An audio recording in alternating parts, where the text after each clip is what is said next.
तो उत्तरकाशी के धराली में बादल फटने से भारी तबाही हुई है। अब आइए सीधे आपको यहीं का मौजूदा हालात किस तरीके से यहां पर बने हुए हैं ये आपको बताएंगे। हमारे संवाददाता बलराम पांडे जुड़ चुके हैं हमारे साथ, सीधे उन्हीं का रुख करते हैं।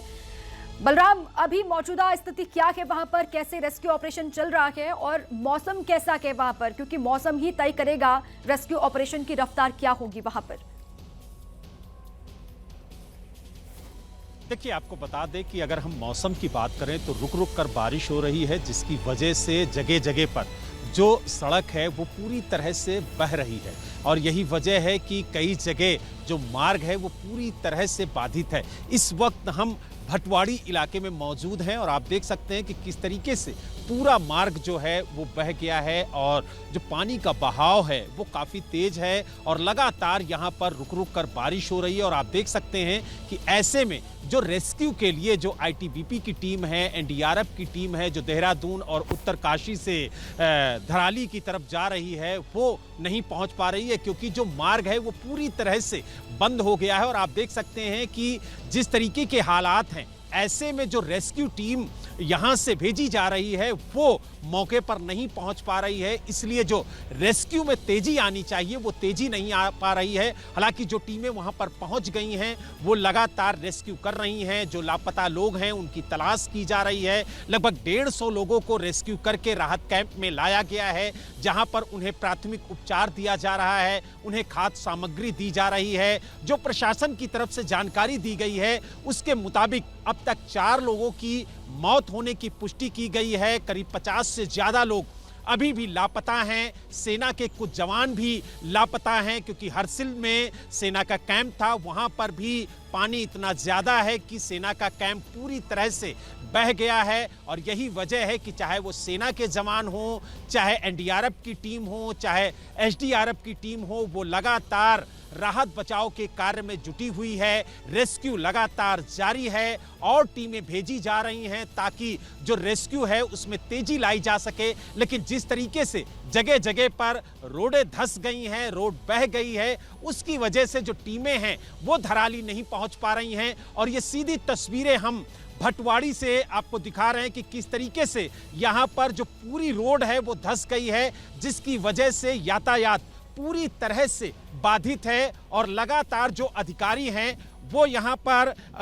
आकर के स्थिति का जायजा ले रहे हैं। लेकिन बलराम, ये जो सड़क है जो पूरी तरीके से टूटी हुई दिखाई दे रही है, ये एकमात्र सड़क है जो धराली गांव को जाती है। अगर ये इस तरीके से जो रेस्क्यू के लिए टीमें यहाँ पर पहुंच रही हैं वो धराली पहुंच पाए, क्योंकि कैसे जाएंगे यहाँ से फिर आगे? देखिए, आपको बता दें कि यही एक गंगोत्री जो हाईवे है वही है जिसके जरिए हम धराली पहुंच सकते हैं। लेकिन आप देख सकते हैं कि पूरी सड़क धंस गई है, जिसकी वजह से जो यातायात है वो पूरी तरह से बाधित है। हमारे साथ जो भटवाड़ी के डीएफओ हैं वो भी मौजूद हैं, हम उनसे बात करेंगे बलूनी जी से और जानेंगे कि आखिरकार कोई और मार्ग है जिसके जरिए हम धराली पहुंच सकें और जो रेस्क्यू टीम, चाहे वो आईटीबीपी के जवान हो, चाहे एनडीआरएफ के जवान हो, जो यहां पर फंसे हुए हैं, वो कैसे वहां मौके पर पहुंचे ताकि जो रेस्क्यू है वो तेज हो सके, जो लापता लोग हैं उनकी तलाश हो सके। देखिए, जो अभी यहाँ पे भटवाड़ी के पास जहाँ पे हैं तो आप खुद ही देख रहे हैं करीबन 70-80 मीटर के आसपास ही पूरी सड़क जो है नीचे धंस गई है। तो क्योंकि यहाँ से धराली जाने का जो गाड़ी या जो भी है उसके यही एक माध्यम है, लेकिन ये सड़कें धंसने से अब तो यहाँ से जाना असंभव सा लग रहा है जब तक ये सड़क का कुछ नहीं होता है।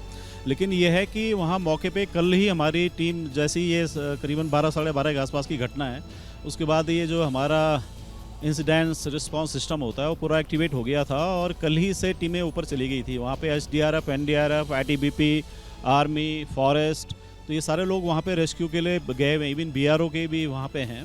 लेकिन ये था कि उस रेस्क्यू ऑपरेशन को बूस्ट अप करने के लिए जो एक्स्ट्रा फोर्स की ज़रूरत थी, तो वो अभी हम लोग जैसे जा ही रहे थे कल, तो इसलिए कुछ लोगों को नीचे रख दिया गया था कि वहाँ पे जो हरसिल पे झील बनी हुई, अगर रात वो टूट गई तो जो नदी किनारे के लोग हैं उनको खाली करवाना था कि कोई आगे और कोई दुर्घटना घटे।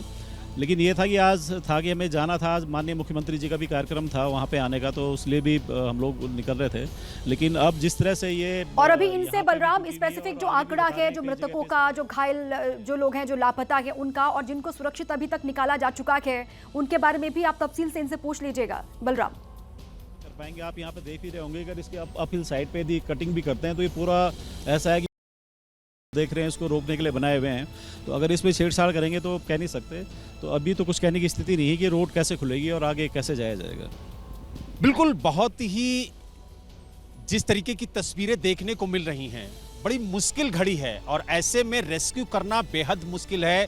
बड़ी चुनौती है सेना के जवानों के लिए, एनडीआरएफ के जवानों के लिए, जो एसडीआरएफ के जवान हैं जो लगातार रेस्क्यू में जुटे हुए हैं, उनके लिए भी एक बड़ी चुनौती है। लेकिन अब तक कितने लोगों की मौत हुई है, क्या कोई जानकारी मिली, कितने लोग लापता हैं, और ये जो सड़क मार्ग है कब तक ठीक होगा, कब तक और टीमें वहां पर पहुंचेंगी ताकि जो रेस्क्यू का कार्य है वो तेजी से किया जा सके।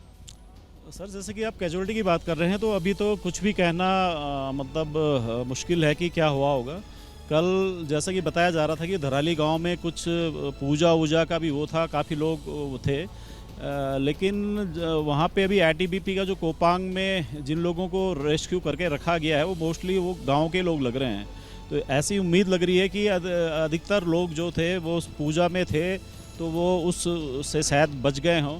लेकिन अभी कुछ भी कहना मतलब जल्दबाजी होगी। ये तो अब जब लोग आएंगे, कौन लोग मिसिंग हैं, उनकी रिपोर्ट दर्ज कराएंगे, तब उस आधार पे आकलन कर पाएंगे कि एक्चुअल कितनी कैजुअलिटी हुई है। लेकिन जो फुटेज कल के आप लोगों ने भी देखे होंगे, उसमें तो दिख रहा था कि बहुत से कुछ लोग हैं जो उसके एकदम उसकी जर्द में आ गए थे। जो लोग टूरिस्ट, अगर कोई उन होटल रिजॉर्ट्स में रुके हुए थे या दुकानदार थे या कोई जो मार्केट में थे, तो क्योंकि किसी को मौका नहीं मिला और ऑल ऑफ सडन जो इस तरह से वो पूरा पानी मर्ड वो सब आया, तो बट अभी कितनी कैजुअलिटी होगी वो मतलब उसका ठीक आकलन नहीं किया जा सकता है। बताया ये भी जा रहा है कि 50 से ज़्यादा लोग लापता हैं। जो हरसिल में सेना का कैंप था वो भी पूरी तरीके से बह गया है। कुछ जवान भी लापता हैं, उनकी भी तलाश की जा रही है। लगातार जो सेना की टीम है, जो एनडीआरएफ की टीम है, जो एसडीआरएफ की टीम है, जो आईटीबीपी के जवान हैं, वो रेस्क्यू कार्य में जुटे हुए हैं। लेकिन और टीमें भेजी जा रही थी, लेकिन जिस तरीके से जगह जगह पर रोड धंस गई है, रोड बह गई है, उसकी वजह से जो यातायात बाधित हो रहा है, उससे टीमें नहीं पहुंच पा रही हैं।